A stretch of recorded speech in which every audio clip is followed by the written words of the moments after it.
Number 1, clarity is the most important thing on your homepage. Now, whenever I ask a client what their business does, it's because that will form the inspiration for the title of their homepage. And I find that some try to make themselves sound as inspirational as possible for their website, which unfortunately works against them. People need to understand who you are, who you serve, and what you do in a second. So instead of putting the title of your homepage as pioneering the future of fluid conveyance solutions for tomorrow's hydration ecosystems, try London's trusted plumbers. Fast, affordable, no mess. See the difference? Here's another format that I use when clients struggle with this. We help your customer with problem so that they can ideal outcome. It should take under a second for a viewer to gauge these important details about your website. And if they don't understand it, they're going to move on. Imperfect photos are actually better than perfect photos. We all like to look our best on our website, particularly if you're putting a headshot of yourself or a photo of your team or your office. But lately I've seen that appearing professional on your website is becoming a bit of an obsession with business owners.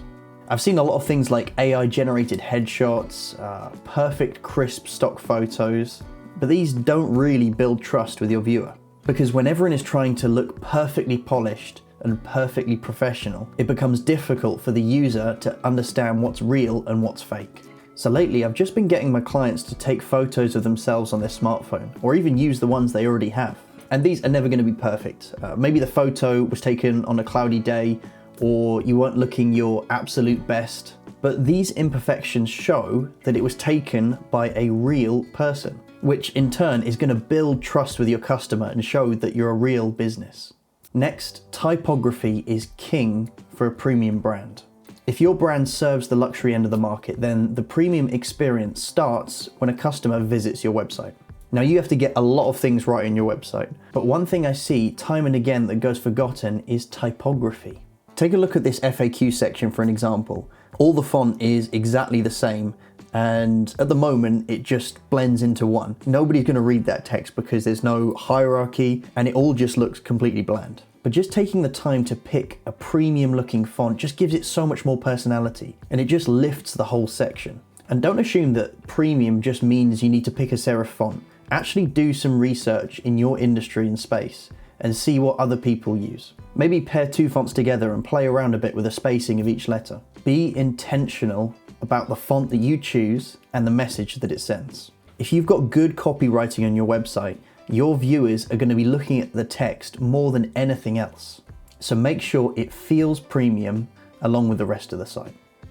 Another easy trap to fall into is cramming too much information in one space. It can be tempting to give your customer as much information as possible, but this is just going to overwhelm them and push them away. Just as one example, have a look at Apple's official website. Here's one of the landing pages for their newest iPhone. You can see each section has 2 or 3 elements to digest at once, and it makes it really easy to take in each point in a logical order. And this has nothing to do with fancy animations or video. It's all about what we call visual hierarchy. We want the viewer to look at your website in a specific order, and that starts with not cramming too much information in at once. So give your text and image some spacing, put a bit more padding into it than you think, and try to limit each section to 2 or 3 elements at a time. When you let your site breathe, it shows that you have confidence in your message, and you respect the viewer enough to give them time to digest what you're telling them. Finally, make it easy for them to take the next step. Too many times I see business websites with just a phone number or an email to get in touch with for the next steps. Look, I know it sounds silly, but getting the customer to pick up their phone or switch apps to call or email you, it's too much friction. We need to make it easier for them. So at the very least, you need to have a contact form on your website, something simple that they can fill in to send a message to you. But there are ways you can make it even easier. For example, could you put a booking form on your website so that they could book themselves in right away? Or could you even put a quoting tool to give them a rough price for your services? If your goal is to get customers through your site, and let's be honest, if you run a business, that should be your goal, then you need to view it as the beginning of your onboarding process. Make it as easy as possible for them to move from viewer to customer, and you'll be much more effective. Speaking of easy next steps, if you enjoyed this video, drop a like and have a look at my other video next.